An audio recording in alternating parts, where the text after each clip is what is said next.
Welcome back friends, जेके fitting में सबका स्वागत है। टैक्स फाइलिंग सुनना आपको थोड़ा बोरिंग लग सकता है, लेकिन आपकी फाइनेंशियल हेल्थ के लिए बेहद जरूरी है। आज हम बात करेंगे कि अगर आपकी इनकम टैक्सेबल लिमिट से कम है तो भी आपको नील इनकम टैक्स रिटर्न क्यों फाइल करना चाहिए, इससे आपको क्या क्या फायदे होंगे, जिसके आज हम चर्चा करेंगे। सबसे पहले हम समझते हैं कि ये नील रिटर्न क्या होता है। नील रिटर्न तब फाइल किया जाता है जब आपकी साल भर की इनकम टैक्सेबल लिमिट से कम है और आपको कोई भी टैक्स देने की जरूरत नहीं है। यानी कि आप इनकम टैक्स रिटर्न फाइल करके ऐसा इनकम टैक्स डिपार्टमेंट को बता रहे हैं कि देखिए मेरी कमाई इतनी है और मुझे इस पर कोई भी टैक्स देने की जरूरत नहीं है।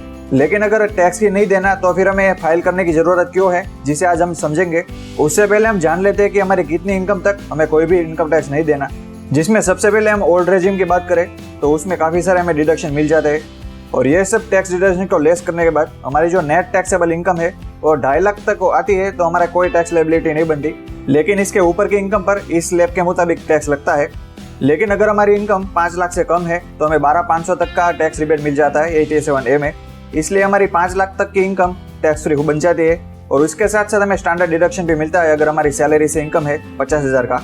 इसलिए हमारी 5,50,000 तक हमारी इनकम है तो हमें कोई भी टैक्स देने की जरूरत नहीं है। और उसी तरह न्यू टैक्स रेजिम में हमारे 3 लाख तक कोई टैक्स नहीं देना और हमारे 7 लाख तक की इनकम टैक्स फ्री बन सकती है अगर हमारी इनकम 7 लाख से कम है, क्योंकि यहाँ हमें 20,000 तक का 87A का रिबेट मिलता है और साथ साथ जो स्टैंडर्ड डिडक्शन है वो भी बढ़ जाता है, जो यहाँ हमें 75,000 का मिलता है। इसलिए यहाँ 7,75,000 तक की आपकी इनकम टैक्स फ्री हो जाती है। लेकिन ये तभी होगा जब आप ITR को फाइल करेंगे, भले ही आपको जीरो टैक्स देना है, क्योंकि टैक्स रिबेट तभी मिलता है जब आप ITR को फाइल करते हैं। इसलिए अगर आपको ओल्ड रेजिम में 12,500 और न्यू रेजिम में 20,000 का टैक्स रिबेट चाहिए तो भले ही आपकी टैक्स लायबिलिटी नील हो, लेकिन आपको ITR फाइल करना मैंडेटरी है। और अगर आपने ITR फाइल नहीं किया और भविष्य में कोई भी उसमें इंक्वायरी आती है तो ओल्ड रेजिम में 2.5 लाख और न्यू रेजिम में 3 लाख के ऊपर आपका जो भी टैक्स आएगा वो सब आपके पास से वसूला जाएगा, वो भी इंटरेस्ट के साथ। नील ITR फाइल करने का दूसरा फायदा है इनकम के प्रूफ की तरह। मतलब कि अगर आप नील ITR फाइल करते हैं तो आपको अपनी इनकम का एक ऑफिशियल प्रूफ मिल जाता है और यह तब बहुत काम आता है जब आपको क्रेडिट कार्ड के लिए अप्लाई करना है, या तो फिर वीज़ा के लिए अप्लाई करना है, या तो फिर आपको कोई सरकारी योजना में लाभ लेने के लिए इनकम का प्रूफ चाहिए। और कई बार तो बैंक और फाइनेंशियल इंस्टीट्यूशन भी आपका जो ITR है वो मांगती है आपकी इनकम को वेरीफाई करने के लिए। जैसे कि आपको टर्म इंश्योरेंस लेना है तो आपके इनकम के ऊपर मिलता है, इसलिए आपको ITR जमा करवाना पड़ता है उसमें। इसमें तीसरा बेनिफिट है ईजी लोन अप्रूवल। अगर हम लोन की बात करें, चाहे वो होम लोन हो, कार लोन हो या तो फिर पर्सनल लोन हो, अगर आप रेगुलर ITR फाइल करते हैं तो इससे आपकी क्रेडिबिलिटी बढ़ती है और यह दिखाता है कि आप फाइनेंशियल तौर पर एक जिम्मेदार है और पारदर्शी है, जिससे आपके जो लोन अप्रूवल के चांस है वो बढ़ जाते हैं। उसके बाद का चौथा फायदा है कैरी फॉरवर्ड लॉस के बारे में।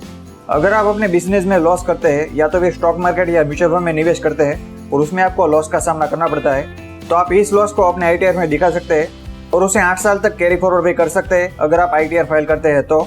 और उसमें जो भी प्रॉफिट होगा वो इसके सामने सेट ऑफ हो जाएगा, यानी जब आने वाले सालों में आपका मुनाफा होगा तो आपको कम टैक्स देना पड़ेगा।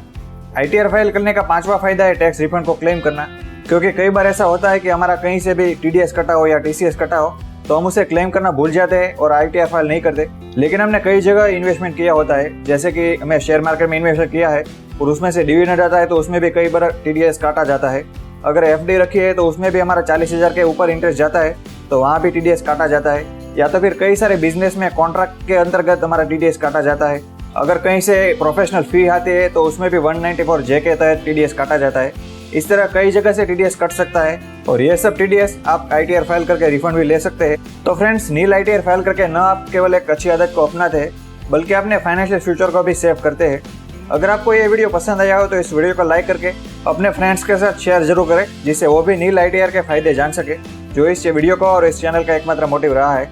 अब मिलेंगे नए वीडियो में नए फाइनेंशियल टॉपिक के साथ। उससे पहले जेके फिनटेक को सब्सक्राइब नहीं किया तो सब्सक्राइब करके फटाफट बेल आइकन पर क्लिक दे दीजिए, जिससे आने वाले वीडियो की नोटिफिकेशन आप तक सबसे पहले पहुंचे। तब तक सबको have a good day, have a prosperous day. Thanks for watching. जय हिंद, जय श्री कृष्ण।